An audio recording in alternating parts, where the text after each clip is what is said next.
Good evening, everyone. Welcome to the Tuesday, February 17th, Hartland Selectboard meeting. First order of business for us this evening, we have three sets of minutes. The February 2nd regular and executive session and the January 20th. Yes, January 20th minutes. I would entertain a motion to accept those. So moved. Thanks, Tom. Second. Second. Thanks, Trace. Any comment?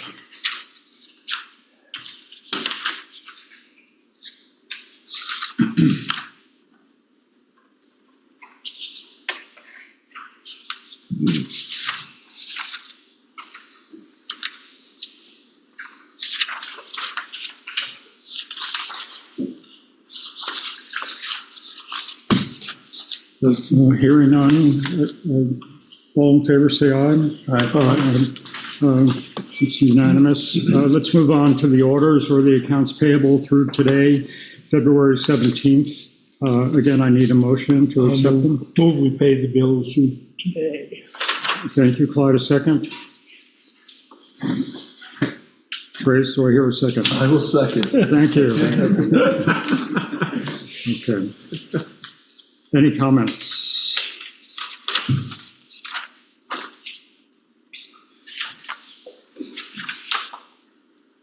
John, on page 2, the Hartland School District. Yep. That's obviously the second payment. Correct. Okay. Yep. Substantial amount. It's a little higher than it normally is this meeting. Okay.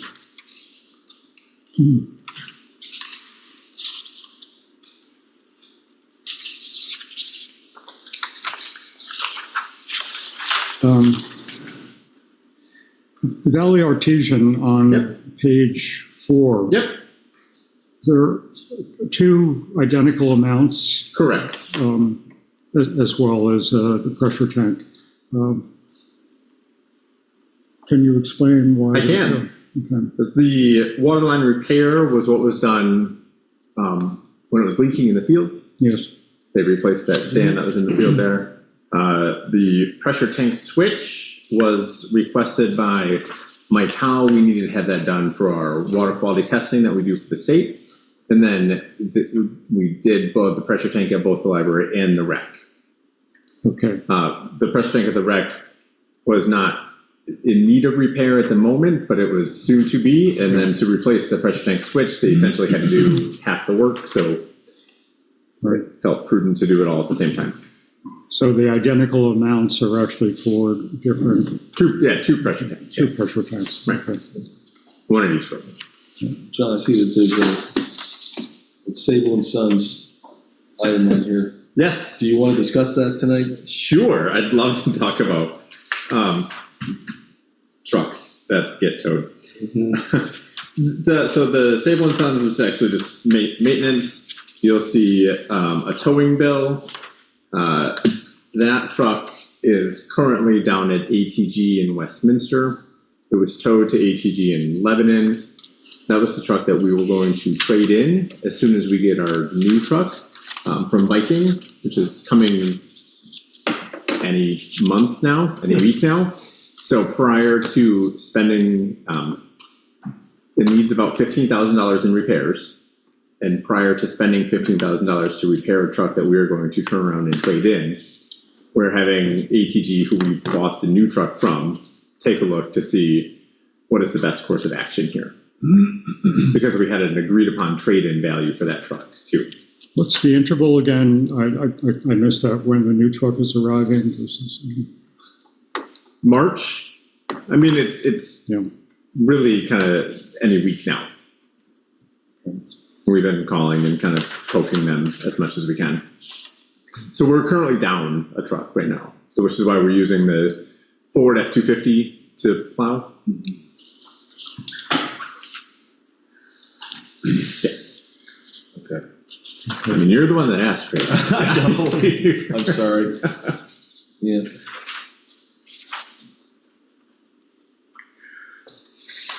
Okay, Tom.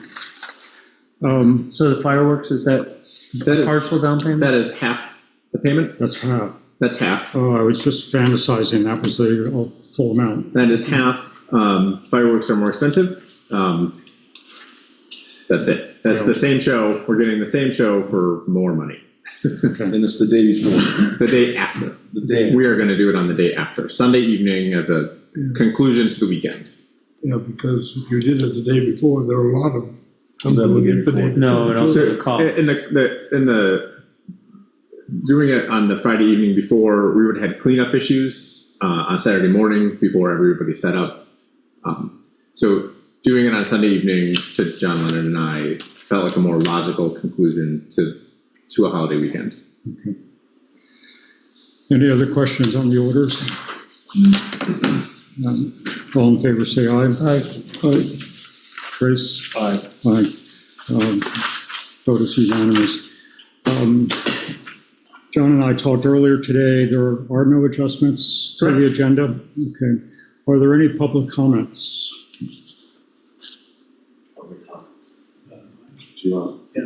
About, is this new information, new stuff now, or what? I'm sorry? But what are the comments for what you're talking about, or No. new stuff? Just your own comment. Okay, about what I want to talk Yeah. about. Yeah. My name's Don Lamore. I live here in town, in case you don't know. I've been here for more than 40-something years. And I've had a couple of little problems here recently, so I want to address. I'm not sure if it's the manager of the town, but I figured I'd bring it here tonight because then maybe you get it recorded and somebody could do something about it. First of all, we own that parking lot across the street, right? Yes, we do. You do, okay. I just want to make sure here before I get going on this. And the other thing is, we've had a commercial truck that's been parked out here quite a bit here this winter. And several times, I've come close to either coming around, because I have a truck with a plow also, and I don't go fast. I don't remember ever having a ticket for that, but I come down here and I come around this truck and I almost took a car out that was pulling out behind me, because that commercial vehicle was parked here day after day after day. And it seems to me like, I don't know why we have a commercial vehicle that doesn't belong to the town or anybody here that pays taxes that can be parked here on our area without being towed or being ticketed or something, okay? One thing. Then, about a week later, same thing happened again. A lady came out and she almost got hit also from the vehicle in front of me. And the guy was kind of rude to her because he just blew the horn and finally went around her, and I stopped, see if she's okay. She was all shook up. She said, I don't know what, she said, I can't even get out of here. You know, she was trying to back up. And she couldn't back up because she couldn't see, because that truck was in the way. So I said, well, you should bring it up to the town, talk to somebody. She said she would. So I don't know if she did or not. Okay, so that is one issue right there that I think I don't know why that vehicle's there. Probably you guys know why, because we've owned that property for 2 years now, and I feel like, you know, I've seen the guy park across the street, I've seen him park in there and all that, and I thought that was town property. If they're not doing business here, why are they parked there? I mean, that's my question. Okay, my next question is, I've known people to rent the hall, and the people who come here can't park across the street because they're told that the tenants park there and that they're not allowed there. A lady who came here 4 weeks ago. Who is telling people that? Let me just finish, please. Okay, excuse me, Phil. 4 weeks ago, there was the hall was rented out to people. People came here, and there was quite a few cars. That whole parking lot was full. This area was full. And this lady had 3 kids with her who was coming to attend a social here. She saw someone pulling out, so she waited for them to pull out.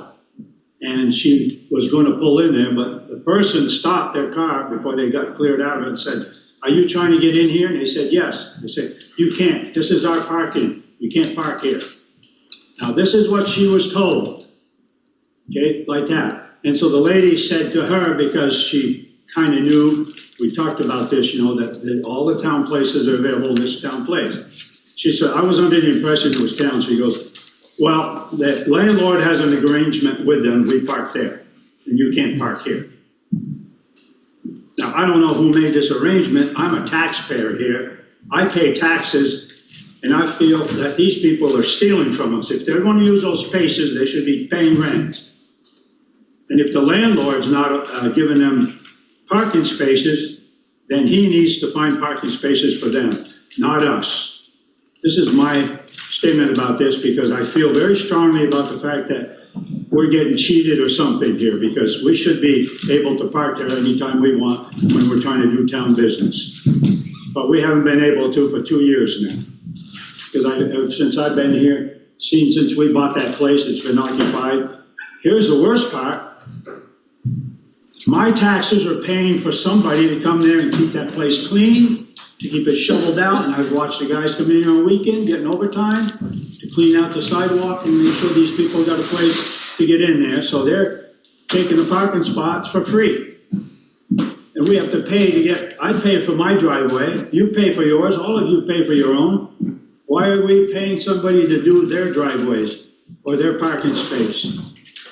I mean, if they're gonna use them, then the town should probably rent them to them. I mean, if they're going to do that. And the landlord knows when he bought that place that there was no parking on this side that's given to his tenants. I mean, if he wants to make money on the tenants, that's fine. But he should be the one to supply parking spaces for them, not us. Thank you. So, let me just jump in. They're all public parking spaces. The commercial vehicle that you reference is a tenant of the property across the street. There's no prohibitions on parking currently in town. The message that was passed along to that resident who was trying to attend the function you mentioned, that was bad messaging. Those are public spaces. They're not reserved for tenants in any way. So, but if they're there and people come here and want to use them, they can't because they're already occupied by people who don't pay taxes. And they're trying to do. The landlord pays taxes to the town. Okay, the landlord does, but he doesn't pay taxes for the parking spots. There was an agreement when the intersection was reconstructed and reconfigured that those were public parking spaces. Well, so they're publicly available. But they're not available to the taxpayers who want to do business here when all the places are full. Then the same argument could be made that there was 10 people at Damon Hall for an event, there's no public spaces available. The people who are working and living in town. Doesn't matter. If I buy a building across the street, then I'm going to say from now on you can park in any of these parking spots as long as nobody's in them. Again, that was the agreement that was made when the intersection was reconstructed 3 years ago. And who made the agreement? Not the town, not the people in the town. They should have been a vote on that if they could give that up or not. Well, I was listening to this. What? I can't speak to that because it predates me, but to the best of my understanding. Well, I don't see why we're paying taxes to keep them from having to go out with their shovel and shovel out their own area.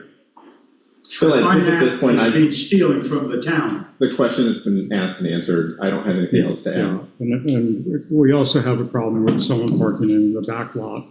So it's real. John has been trying to address it. I know personally, I've come to events and parked over there, so it's not always full. We'll just leave it at that. Okay. Well, I don't see why, if we have problems with the parking spaces and my taxes are paying to keep these people so they don't have to shovel it out and all that, that's wrong. And I know if all the taxpayers in town know what's going on, they would be a little bit upset over the fact that their taxes are wasted on people who can't afford to park anywhere else. Okay. Okay, we hear you, and sense the frustration that you're Right. saying. So are there any other public comments? Well, there is actually been an ongoing conversation about that problem, Mr. Lamore, and we are actually working on that. Most towns have signs up there. You go in different towns, you go to White River, places like that, anywhere where there's public place, they say, this is town property. You may not park here overnight. I can say personally that I do appreciate that your opinion on this, and it was heard, but unfortunately, process is also important, and it takes time. It won't be an immediate response. But there will be discussion about it, I promise you that. Thank you. Yes, sir. There has been discussion about it. There'll be more discussion Yes, about it. okay, yeah. Okay, Yes, sir. hearing no more public comments, then let's go on to old business. In our packets is a letter dated on January 28th, which is a response to our letter to the library trustees.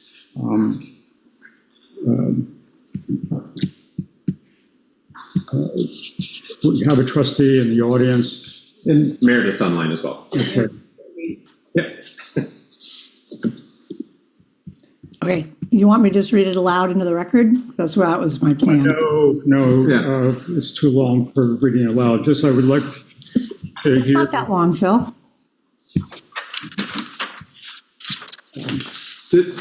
So go ahead. You just want Meredith to summarize the letter for you? Yeah, that would be best, Meredith. I think the key thing is we are asking for parity amongst the benefits.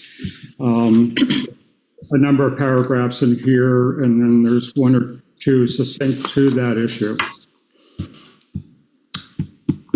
Okay, well, we're working on our, as you know, the whole process of developing the MOU has uncovered a lot of anomalies. And those have been useful to get corrected. Chief among them is we are revising our own personnel policy, which the letter talks about. And we are addressing some of the benefit questions. And we've taken others under consideration. And we talk in the letter about the fact that when you read the current Hartland personnel policy, there's lots of different arrangements for example, for the paid lunch issue or the amount of vacation time different town employees are granted. So there's lots and lots of disparities or differences across those. And I think some of the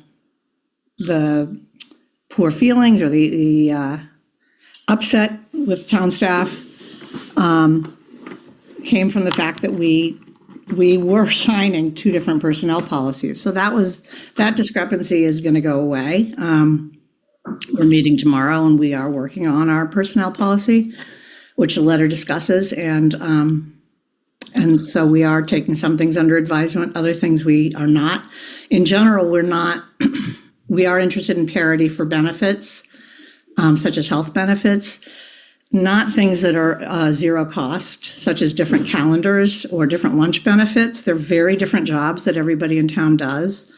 And so it's our obligation to make sure that the library staff has working conditions that are conducive to their jobs as everybody does on the town side. So that's the gist of the letter. Right. Okay. Thank you, Meredith. Can I just make one clarification? Meredith, I think you said that we're going to have similar personnel policies.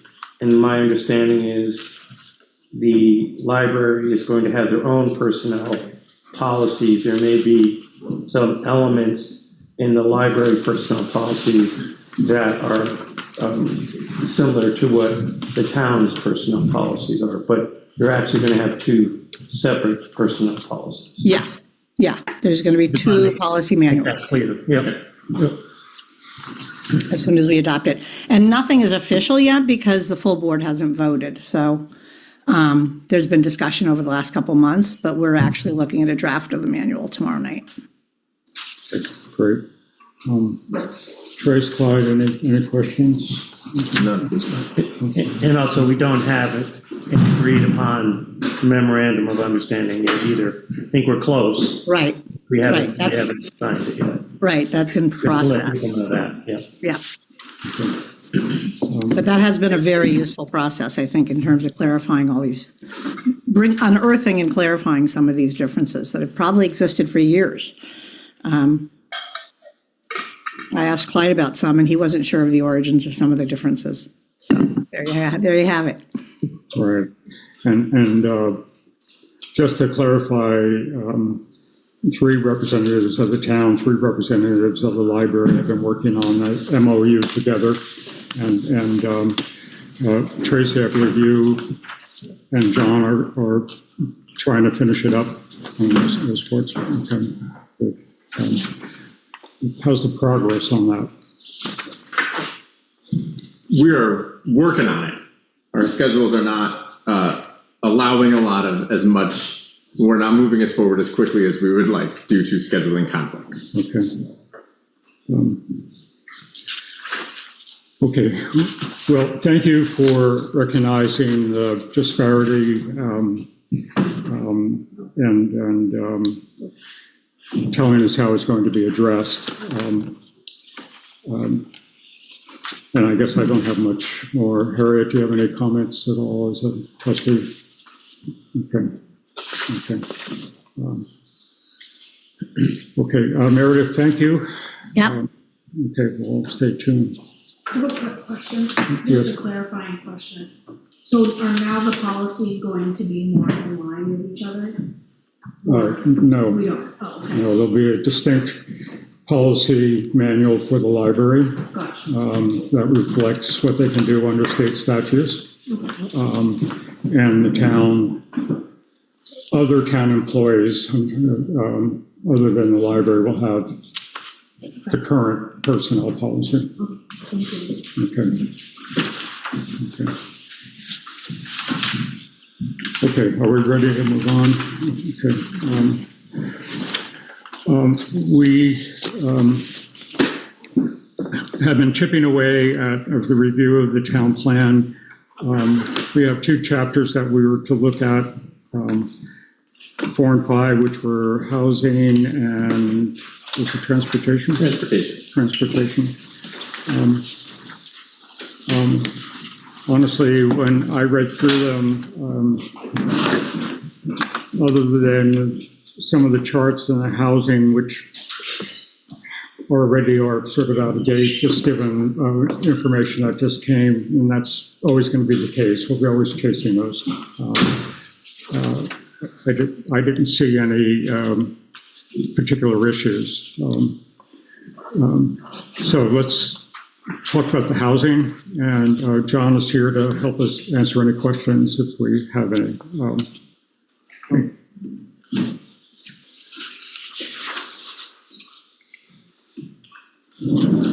John, sorry, Phil, do you want to just walk us through kind of big substantive changes that were made? I wouldn't say there were substantive changes. There's an openness to third parties, private entities that feel that there's an economic benefit to them while furthering our objectives. Our objectives, I think, are very consistent with past plans, and they're derivative of the current survey. Maintain the town's rural character, but how do we address the needs of residents that live and work here, want to live here,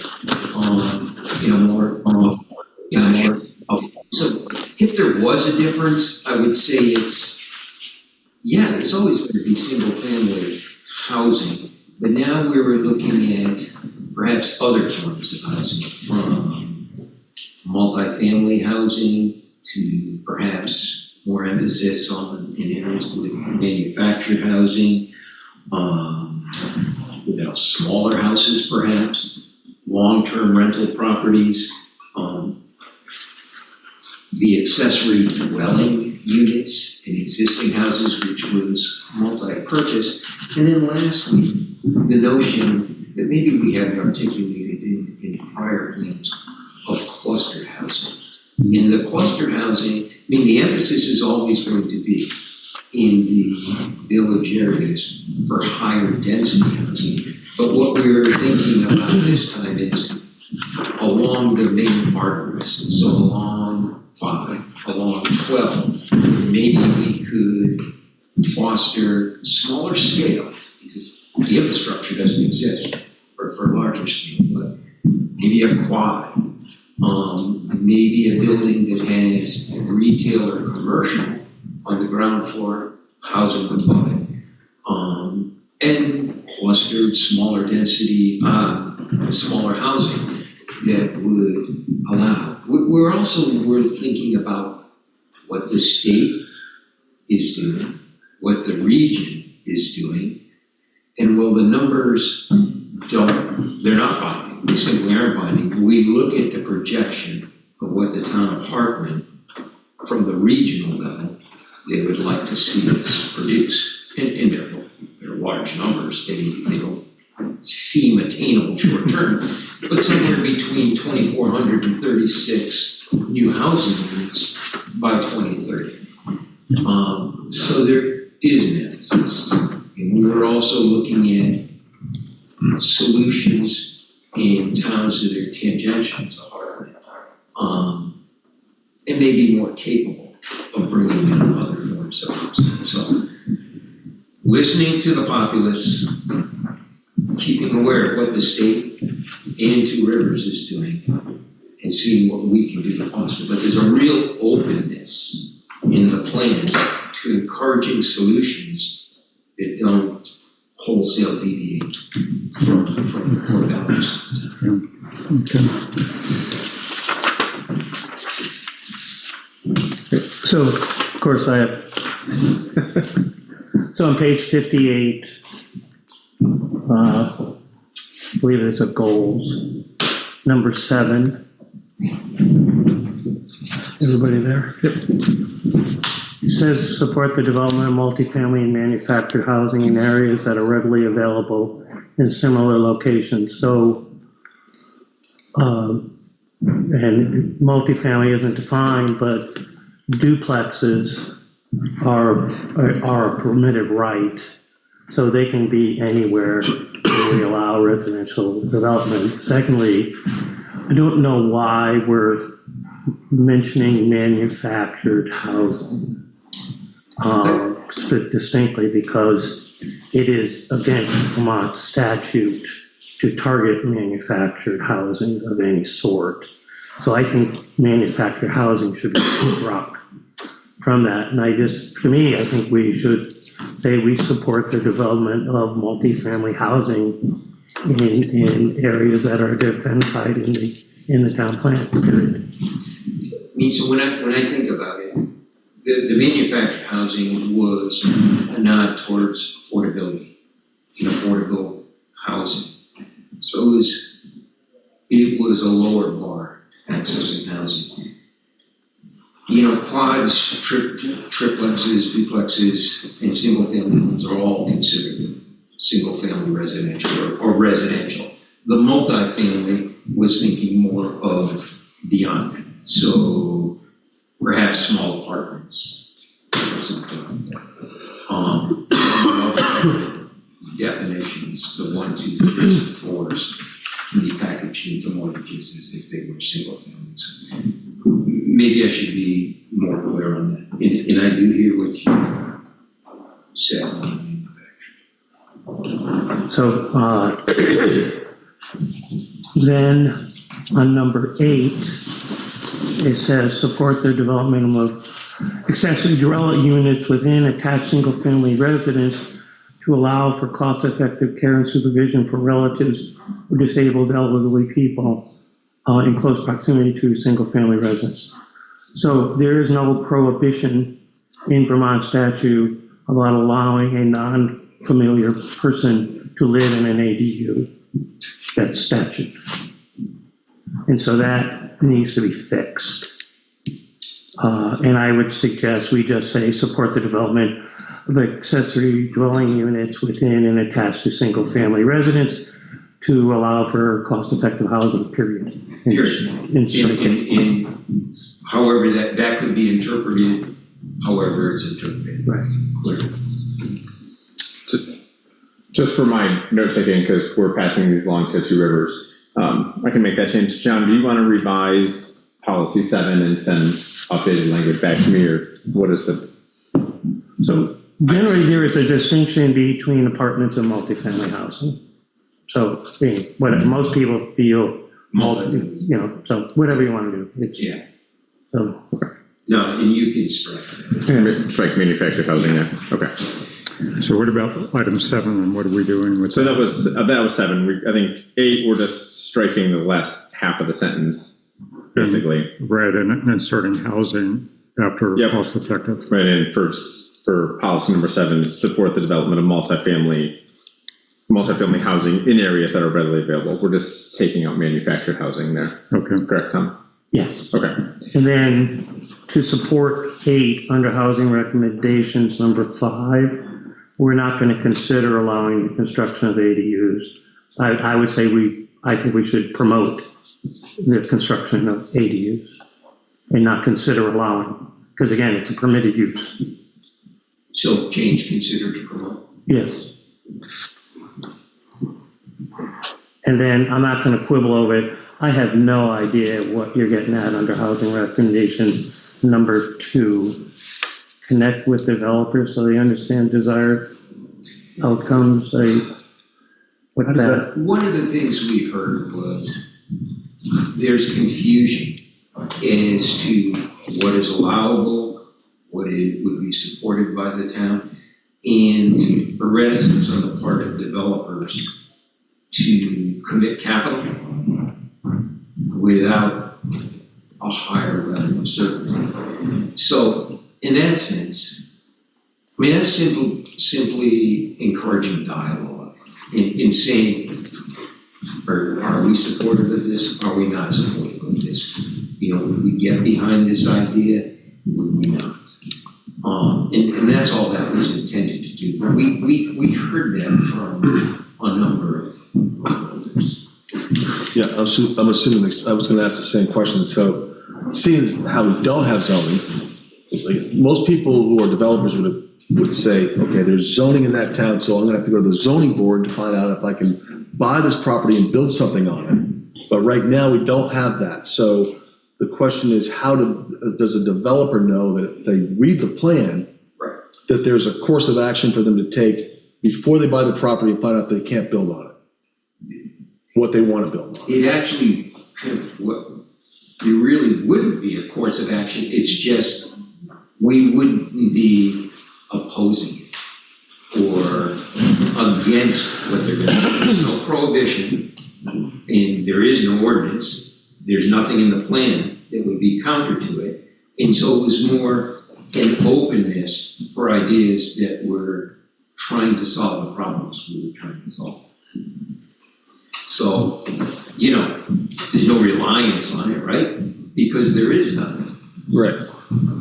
But it was in our heads when we were talking about it, it was an encouragement, an openness to listen to ideas and say that there's nothing that would preclude that. That seems to be the problem that we've had just recently, in that someone bought a piece of property intending to build something, and then it went through the planning commission, and then the terminal began, and then it just snowballed.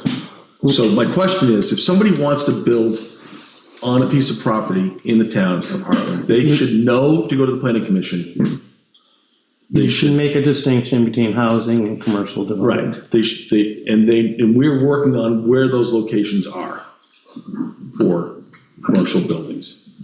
Yeah, I was thinking housing on this. Housing for the housing. But I also said that, you know, we're supportive of mixed use, which would have housing and retail. I don't know if that creates a problem. Okay. I mean, so I see the points, which is exactly why we're reviewing it. Right. Go ahead. I mean, that is, Housing. look, I would say that statement,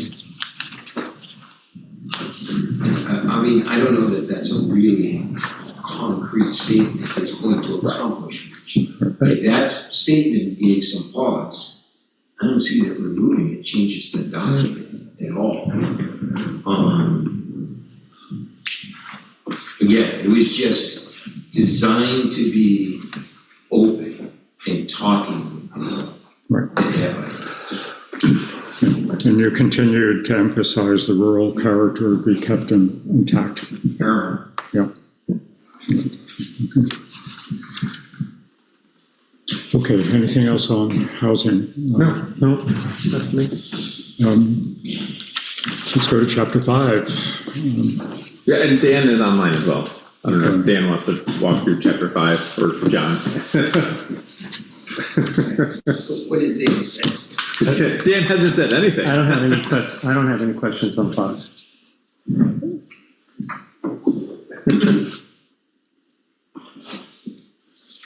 The only thing I thought of was under, when we're talking about class 4 town highways, that it's unmaintained.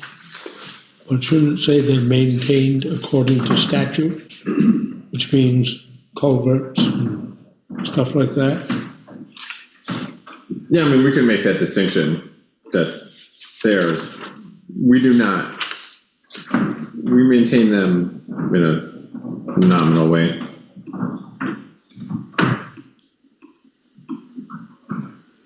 I mean, there are certain statutory things for class 4 roads. And if you put it in according to statute, then if the statute happens to change, you're covered.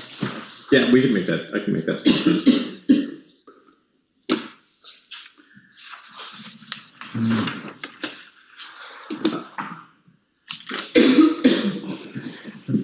The class 4 roads are talked about in the policies as well, Clyde, and item 10. Yeah. And we're very conscious of off-street parking. It's in here as well. For any development provides adequate off-street parking.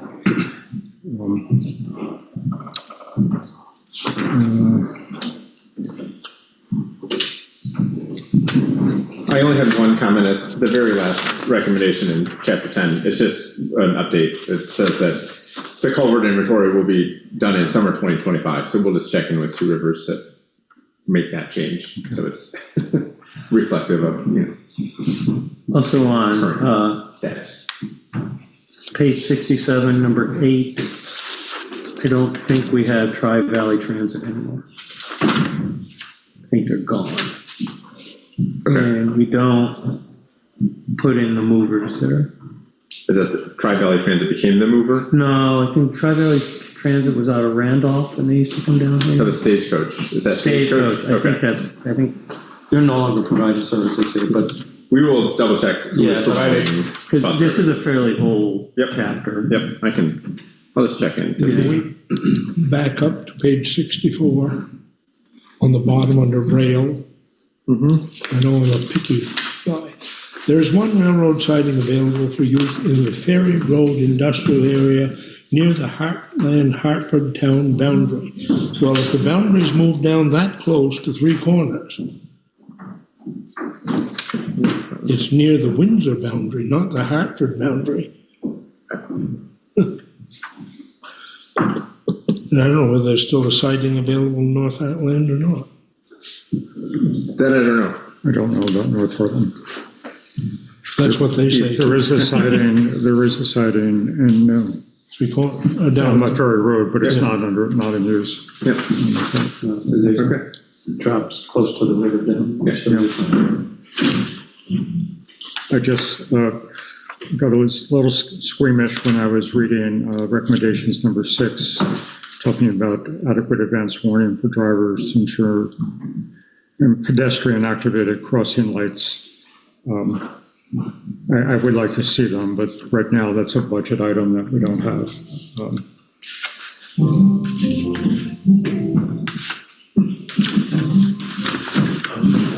Okay. There must be. Sorry. Whoa, upstairs noise. John, Dan, any comments on the transportation? No, nothing. One prior comment on housing, I think, and you clearly did so. When you read the housing in conjunction with chapter 1, it makes a lot more sense. The housing doesn't exist in a vacuum. Right. Yeah. It really builds on. Yeah, I agree with you on that part. Thanks, John. Okay. Great. Thanks, Dan. Okay, you're set to move on? Okay. Yeah, thank you, everyone. We'll figure out what our homework is for. Yeah, what's our homework for next time? Well, we should, Next Let's talk meeting about is, the next meeting in a little bit. Okay, great. because that is our planning meeting. Right. Thanks. Okay, we've already opened the door on this one. Winter parking? Yep, so we talked about this at the last meeting. This is just a quick follow-up. I reached out to the property owner across the street. They're very open to having a discussion and figuring out a solution to kind of winter maintenance and winter plowing. So there's no update aside from, it's an ongoing conversation. I think we will very readily be able to find a solution that's agreeable to everybody. Right. And I noticed this evening as I was dropped off that someone's parking. No, they're now parking over at BG's. I saw that. And that commercial truck you were talking about is now parking over at BG's. I saw that. So, yeah. Yeah, so We'll find a solution, you know. not a permanent solution, but There's a property manager who is easy to work with. So. Sure. But we still have the situation of a car that's parked in the back that goes with the house over. I think that solution may resolve itself in the coming months. Okay. So. I look forward to that. Okay, and moving on to new business. We have a annual VTRANS mileage certificate in our packet. John, you want to step through it and Yep, so again, signatures needed? Signatures needed down at the bottom. We've had no changes to road mileage in the past year, and all this certificate is doing is signifying that. Okay. that's how you get funded. That is how we get money. We get money based on miles of roads. So we want to do this, and We want to sign it. we want to sign it. Yes. I can just pass this one along. You're all going to sign down at the bottom here. John, the question just not to do that. Are we still the town that has the longest unpaved roads in the state? I used to be. do not know the answer to that question. I think Springfield has one. Oh, really? You gotta be close. Is this what we're signing? No, it was an official. Shouldn't you make a motion to approve that? Yes. It's on the back side of. Okay.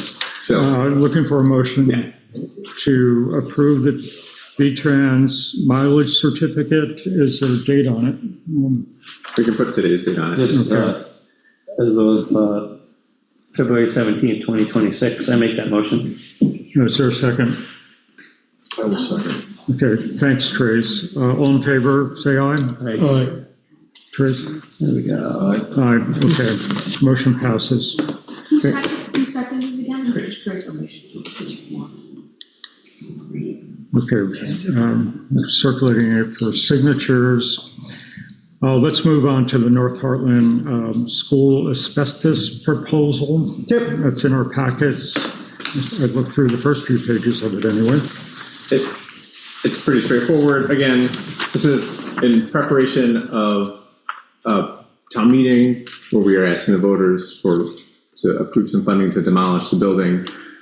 We can anticipate that there is asbestos and lead in the building. So prior to demolition, we would do the asbestos testing to ensure that it is disposed of properly.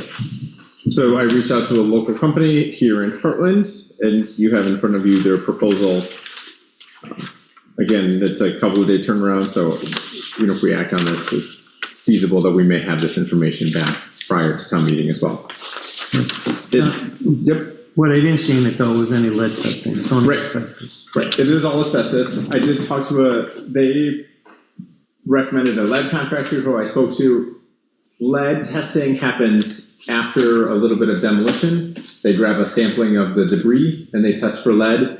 Talking to them, so there'd be a small cost for that. Based on the age of the structure and the type of the structure, they do not anticipate that it will test positive, that the quantities will be high enough for lead that it will have to be disposed of as lead debris.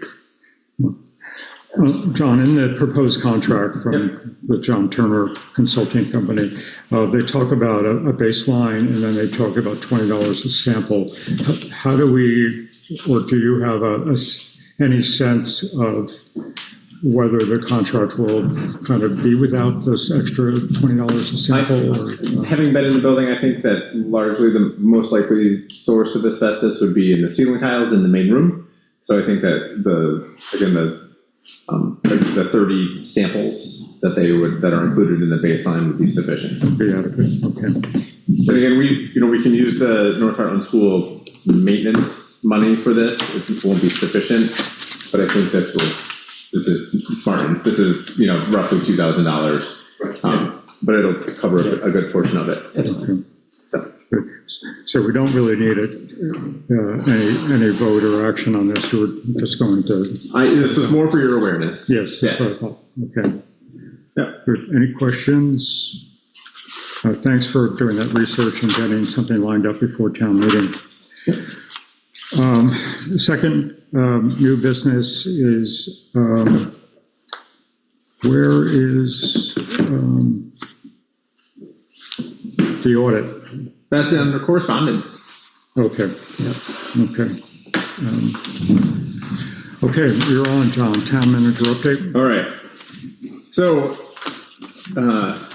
much like the red truck from a couple years ago, we have a recurring conversation. We're having some plumbing issues, particularly at the library. We will continue to track them down. If you've noticed a porta potty in front, it is because there's either a frozen pipe or a blocked pipe. We have a plumber coming tomorrow to fix the situation.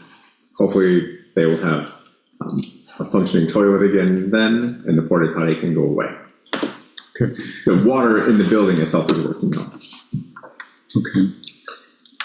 We already talked about Old Home Days. Again, fireworks will be set on Sunday night. The parade is on the 4th. We had originally talked about sending out a letter to local businesses looking for donations. Do we want to put something together and have that sent out? Sure. Okay. Yeah. Okay. John, Leonard, and I can work on that. I just saw that Muskoma Bank was one of the contributors to the Tiki Torch. Yep. Yeah, they do a lot of local donations. So, town reports came in today. You all had one on the table in front of you. We will get them delivered to Three Corners Market, the post office, the library this week, so folks can be ready for town meeting. We are transitioning the assessor's office from what is now a part-time position. We'll be moving to a full-time position. I spoke with Bob last week about this. I think, a year ago, moving from the elected board of listers to the assessor, we were unsure of how it was going to work, what the needs were going to be, what kind of level of service we'd be getting from our selected contractor. I think the course of the past year, we've seen that it's a full-time job, but it's budgeted as a full-time job. So we will probably post a job ad sometime in April or May in anticipation of having somebody come on after this year's grand list is done. So sometime middle of the summer, mid-June, July. And we had talked about using consulting from Limerick. Yep. Is that still we would still, it would still be a possibility. We'll still do that. But, I think this year we've been trying to figure everything out. Cheyenne, Doug Linnell, Bob, they've all been doing a really great job. We're on track to get this year's grand list all set. However, I think it truly is a full-time position, so we will move in that direction. That's why we kept it as a full-time job in the budget in FY27. I met last week with the leadership team from the Windsor County Sheriff's Office to talk about kind of law enforcement services in town. We have not seen a change. We do not anticipate any changes. Again, we have a contract that runs through June of this year. We're still getting the same service. There's just been a change in the leadership there. So I have confidence that we are continuing to receive the same service that we were getting a month ago. On that note, I am meeting with not only the town of Windsor, but an additional soon-to-be formed regional police department to explore what other options may exist for the town moving forward, if we choose to not go forward with the Windsor County Sheriff's Office after this current contract. So, any questions on policing? Okay. Excuse me, John. Can I ask a question? Yeah, sorry, yeah. I don't know Who decides which roads get policed in town? We largely rely on the sheriff's office to decide what they see as priorities. If we get reports of significant speeding along Hartland Hill, for example, I will send that along to them. But again, we do not direct them in terms of what they do. Just curious about that. Thank you. Hopefully you all noticed there are 9 shiny black poles in 3 corners. 3 corners lights are moving along. We had to make a on-the-fly decision last week to drop one of the lights because of the buried conduit. It would have made a very kind of awkward situation in the triangle across the street there. So we reshifted the light locations on the fly. We now have an extra pole being stored in the barn because it's only a matter of time before one gets damaged. This crew's work is done. They buried the poles, they set the concrete. They have a lighting contractor coming in the next couple of weeks to install the lights and get everything operational. And then it will be done. We all chuckle and cross my fingers. It will be done in a couple of weeks. It's gonna look like trees out there. And on that note, we're coordinating with Green Mountain Power to pull the pole that's in front of Damon Hall. The pole and the half pole, exactly. Yep. Right. Because that pole is only there to serve that street light, so they'll drop that wire, pull those 2 poles. The existing new pedestrian light pole is right there as well. So, and then those all go together. That's it. Okay. Future agenda items include the highway policy, which we were consolidating multiple policies into one. Getting back to the capital plan and the Quechee Road funding. That's going to be obviously a very big one. We have correspondence in our packet. Just so before you move forward, yes. The next meeting will be the Monday before town meeting. Thank you. Yep. So we can do, we generally have historically tried to keep that to be a bit of a shorter meeting. The next 2 chapters are energy. Did you just make that up? I did not. It will be energy and utilities and facilities. Again, I think we can hopefully get through both of those in one meeting as well and keep this moving. What chapter numbers are those? 6 and 7. Okay. Okay. Just that everyone is clear that first meeting after town meeting is an organizational meeting. The chair, the vice chair, and the secretary are elected.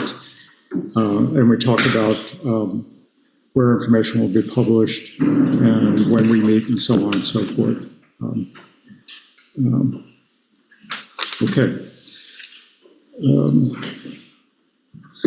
We have in our packet a letter addressed to the select board on the Unified Bylaw project that's been started. Sorry for the sigh, but the letter contains a lot of requests within it.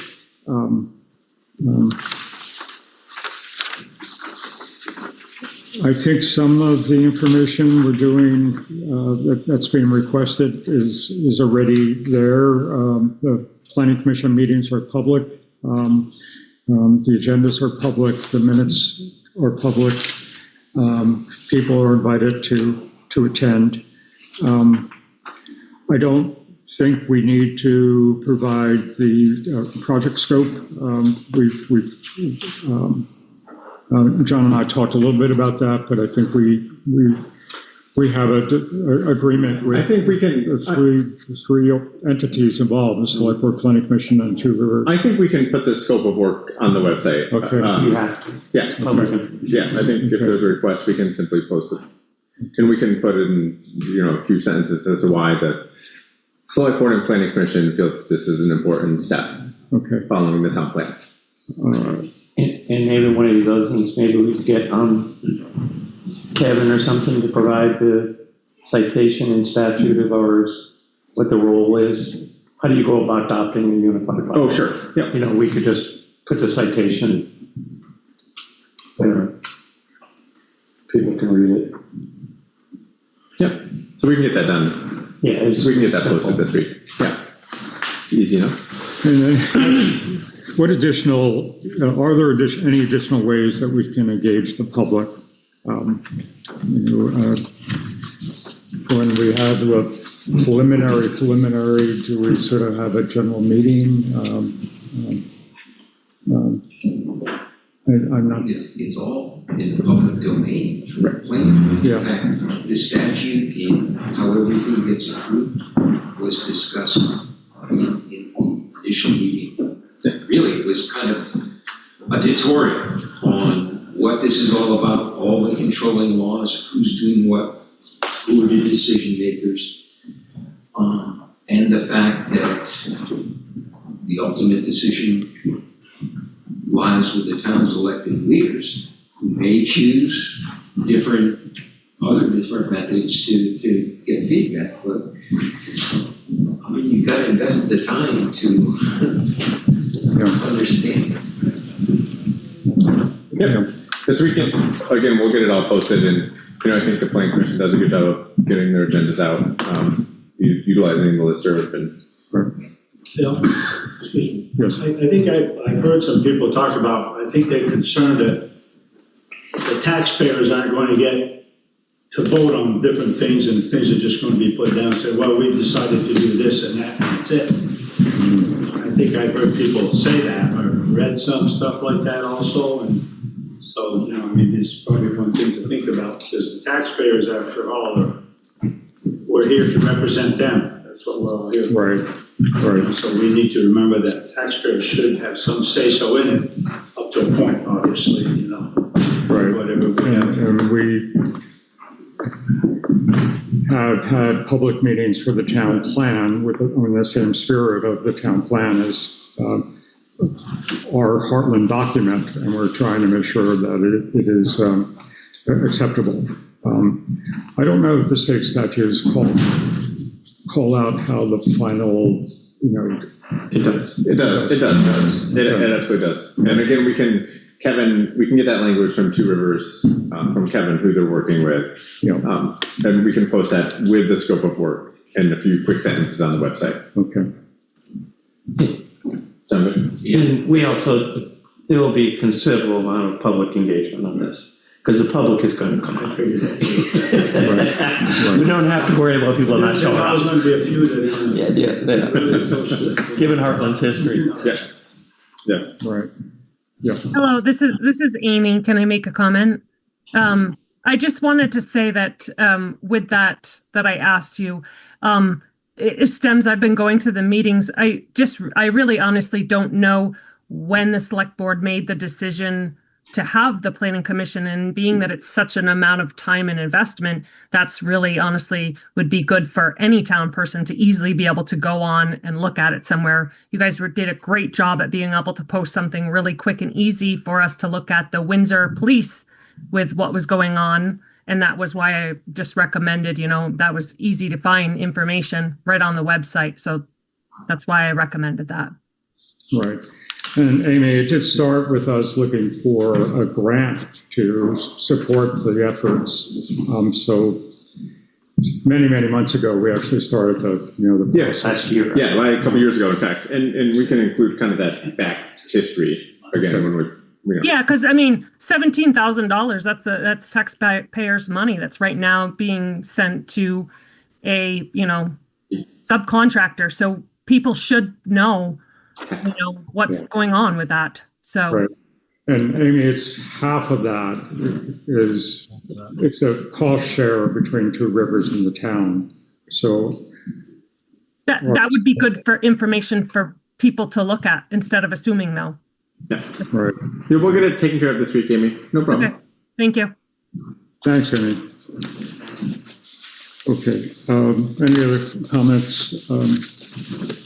Don, I think your point is very well taken. You know, the little chatter on the listserv is, the more information out there, the better. On that part. It just gets dragged out too much sometimes. Yeah. Okay.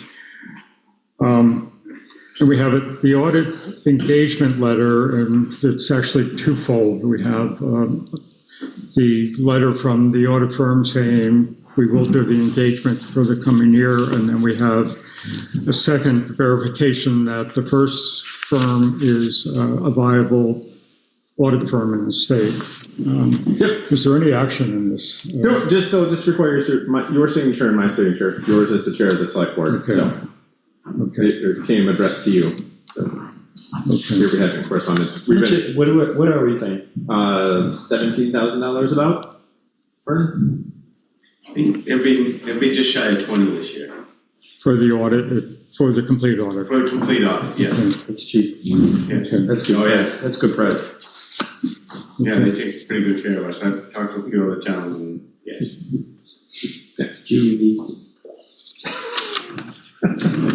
Okay, I think a general comment, we're going to, the select board will be not on the stage again, we'll be on the side of like we were last year, which seemed to work out well. We didn't have to leave the stage and come back and forth. So we're going to, next meeting is Monday the 2nd. Town meeting is Tuesday the 3rd. Okay, there is a meeting beforehand. Okay. Yes. Okay, any other business? Motion to